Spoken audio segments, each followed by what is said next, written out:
그럼 일단 첫 번째 순서로 오늘의 기조 강연을 맡아주실 강금실 경기도 기후대사님을 소개해드리겠습니다.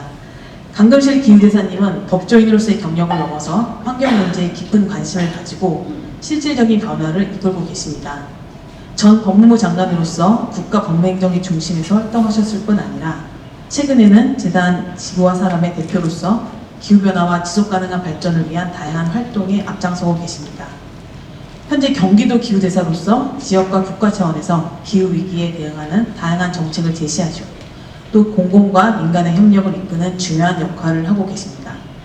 오늘 강연에서는 현재 위기 속에서 기후위기 속에서 실학의 지혜와 현대의 과학을 결합해서 어떻게 위기를 대처해 나갈지 통찰력 있는 말씀을 나누어 주실 것입니다. 그럼 박수로 강금실 대사님을 모시겠습니다.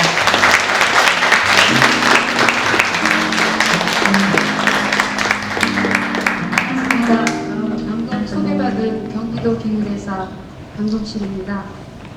오늘 이 행사 자체가 경기도의 의지로 시작이 됐고 실학박물관 관장님이 또 해안이 있으셔서 실학과 기후변화를 잇는 굉장히 좋은 주제를 주셔서 저희가 굉장히 의미 있게 그 준비를 한 것으로 알고 있습니다.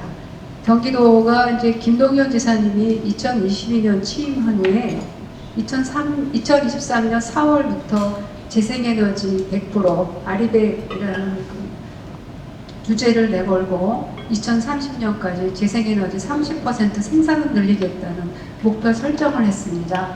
그러면서 이제 제가 기후대사로 임명돼서 국내외 홍보 활동을 하고 있는데요.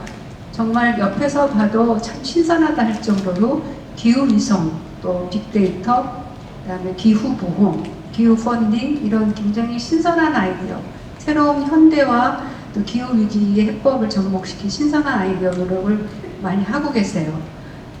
그리고 이 기후의 문제에 관해서 그 8월 29일, 이번 8월 29일에 헌법재판소에서 굉장히 그 중요한 판결이 나왔습니다. 그러니까 기후위기에 대해서 그 헌법 불합치 결정이 내려졌다는 그것 자체가 상당히 역사적인 의미가 있는데요.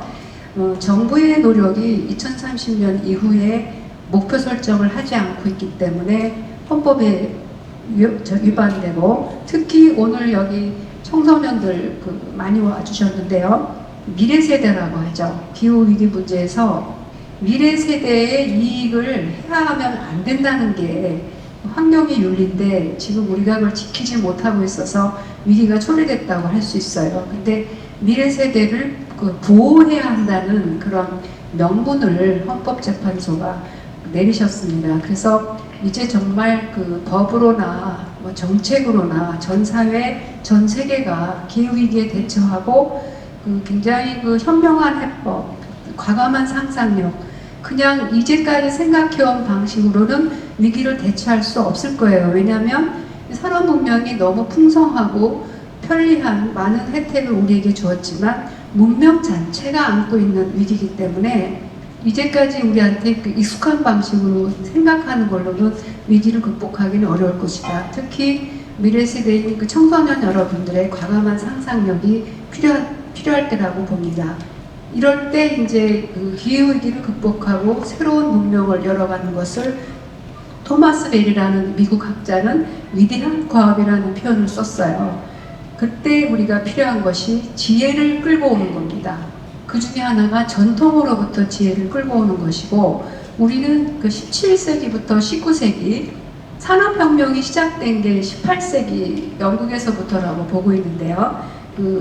이조 때 왕조로 따지면 영정조 때에 해당하는 것 같아요. 그때부터 그 당시에 몇백 년 된 이조 사회가 신분제가 굉장히 공고해서 여성들은 얼굴도 보일 수가 없었고 노비나 상민은 양반하고 앉지도 못했잖아요. 근데 그런 이렇게 정체된 사회에서 현실을 직시하고 당시의 국민이죠. 백성들이 더 평등하게 혜택을 누릴 수 있는 방법이 무엇인가 하는 실사구시라고 하는데요. 실제 사실을 들여다보고 올바른 걸 찾자, 이게 실사구시거든요. 그래서 그런 노력을 하는 학문이 시작된 게 우리나라의 실학이라고 일컬어지는 건데요. 굉장히 다양한 모든 영역을 연구하셨어요. 천문학, 철학뿐 아니라 건축학, 그다음에 뭐 수산, 해양, 정약전 선생님 같은 분은 물고기들까지 다 관찰하고 기록을 하셨고, 과학기술, 뭐 진짜 우리 현실을 이롭게 만드는 그런 노력들을 하셨기 때문에 이분들이 했던 그거를로부터 우리가 한번 현 시대의 지혜를 끌어와보자는 것이죠. 근데 이게 쉽지가 않았어요. 굉장한 저항이 있었고, 대체로 실학에 해당하는 학자들, 정약용, 정약전 선생님이나 또 여러분 추사 김정희 아시나요? 아시죠? 네. 그런 여러분이 알만한 이조 말의 유명한 학자들은 대다수가 다 귀향을 갔죠. 귀향을 가고, 정약용 선생님은 강진에서 18년 동안 유배 생활을 했어요. 그래서 오늘 이 경기도가 주최하는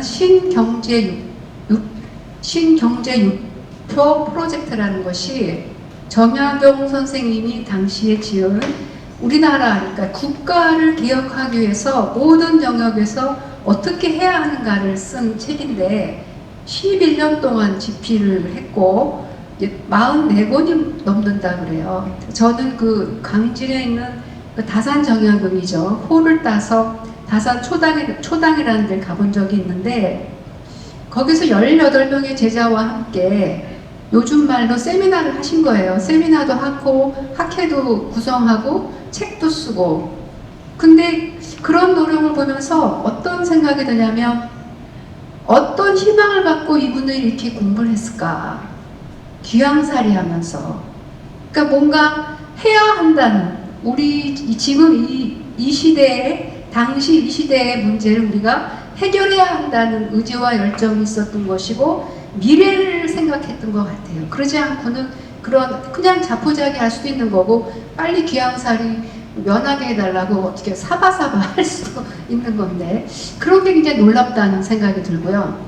대체로 귀향살이 가서 그런 굉장히 좌절과 어려움 속에서 실학을 추구했다는 정신력, 의지, 미래를 내다보는 꿈, 이런 게 참 우리가 본받을 만하지 않나, 그런 생각을 했어요. 그리고 정조 때가 이제 실학에서는 상당히 전성기였는데, 이 수원 오다 보니까 수원 행궁이 정조 왕의 행차로 유명한 데고, 정조 왕릉도 수원 화성 근처에 있죠.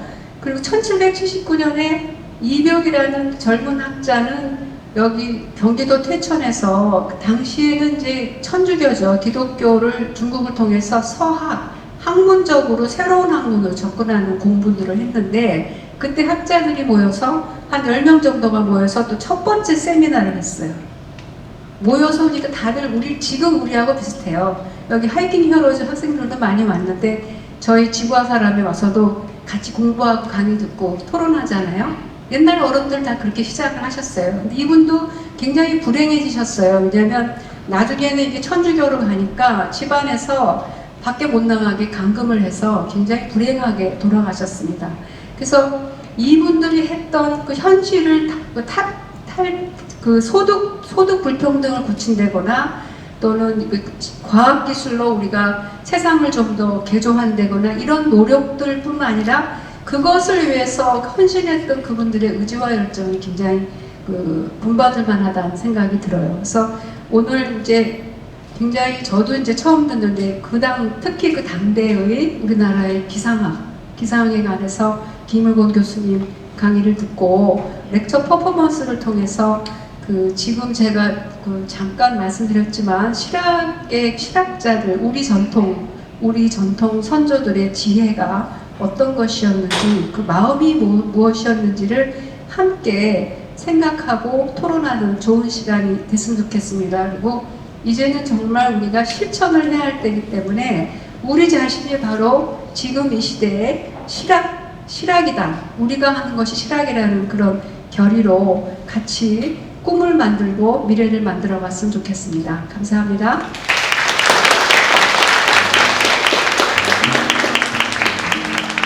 네.